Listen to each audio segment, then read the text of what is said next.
सध्या रेणापूरमध्ये भुजबळ पोहोचलेत।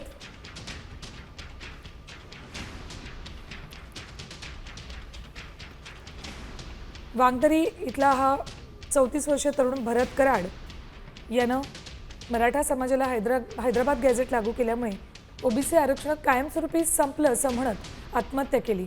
मांजरा नदीत उडी घेत त्यांना आत्महत्या केली। त्यानंतर ओबीसी बांधवांकडून हळहळ व्यक्त करण्यात येत होती।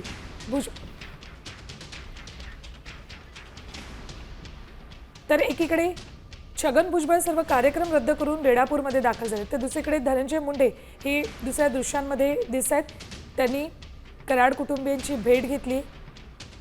सांत्वनपर भेटीदरम्यान त्यांनी त्यांच्या समस्याही जाणून घेतल्या। धनंजय मुंडे काही वेळापूर्वीच कराड कुटुंबियांच्या भेटीसाठी वांगदरी गावामध्ये दाखल झालेत। सर्व ओबीसी नेते आज रेणापूरमध्ये येत आहेत आणि भरत कराड यांच्या कुटुंबियांची भेट घेत आहेत। मराठा आरक्षणाच्या GR नंतर आता ओबीसी समाजही आक्रमक झालेला आहे। राज्यातल्या सर्वच भागातल्या ओबीसी बांधवांकडून हा GR रद्द करण्याची मागणी केली जाते। याच मुद्द्यावरून मंत्री छगन भुजबळ ही प्रचंड आक्रमक झालेले आहेत।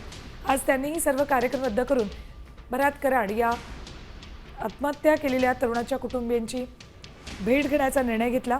सकाळीच ते लातूर जिल्ह्यात दाखल झाले। आता कराड कुटुंबियांची ते भेट घेणार।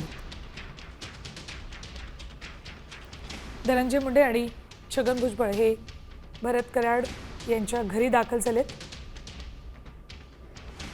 वांगदरीमध्ये ते आलेत। लातूर जिल्ह्यातल्या रेणापूरमधल्या वांगदरी या गावचे भरत कराड होते।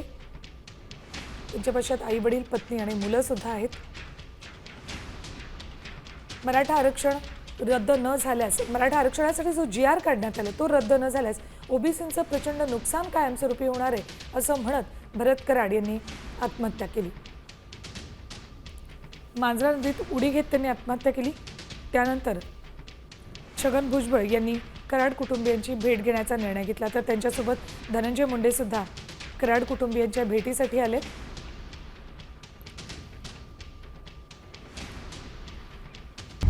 आता isakal.com आहे देशातील नंबर 1 ची मराठी न्यूज वेबसाईट। प्रत्येक अपडेटसाठी isakal.com ला नक्की भेट द्या।